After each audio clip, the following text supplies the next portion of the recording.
Okay, so here is update. और update ये निकल के आ रही है कि RuPay partners with RBL bank to launch RuPay POS. POS यानी कि पॉइंट ऑफ सेल। और ये हाल ही में ये पीओएस को लेकर बहुत सारे न्यूज आ रहे हैं।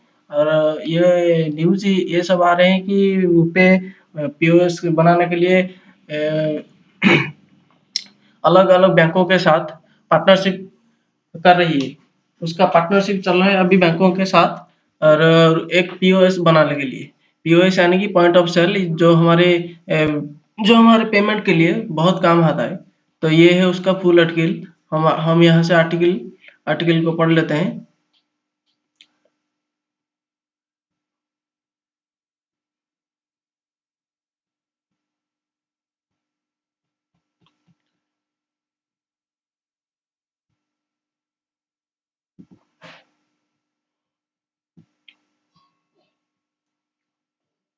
मुंबई, प्लेस है मुंबई। मुंबई में ये अनाउंस किया गया है। National payments corporation of India यानी कि NPCI, national payments corporation of India, ये अनाउंस किया है that RuPay has partnered with RBL Bank to launch, okay, an innovative payment solution for Indian merchants. RuPay POS, RuPay point of sale in association with Pay Nearby. The RuPay POS will transform smartphones into merchant point of sale terminals for the retailers. Merchants will now be able to accept contactless payment of up to 5000। मतलब ये है कि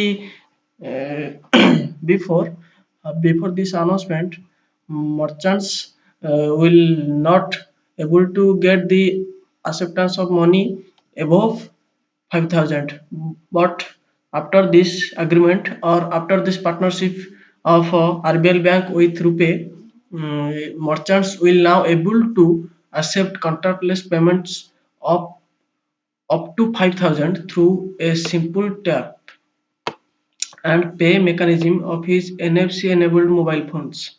Customers with using RuPay cards or have to tokenize their RuPay cards can carry out a contactless payment for their regular purchases. POS will provide cost-effective acceptance in infrastructure to retailers at uh, no additional capital lost with RuPay POS nearby. ये है उसका complete article. तो यहाँ से question ये आएगा कि कौन सी बैंक ने रुपए के साथ पार्टनरशिप किया है रुपए पीओएस बनाने के लिए। तो उसका आंसर है आरबीएल। और दूसरा और सेकंड क्वेश्चन ये निकल के आ सकता है कि इस एग्रीमेंट को कौन अनाउंस किया है। तो इस एग्रीमेंट को हमारा जो बैंकिंग और पेमेंट एंड सेटलमेंट एक्ट का जो अम्ब्रेला ऑर्गेनाइजेशन है एनपीसीआई ने अनाउंस किया है।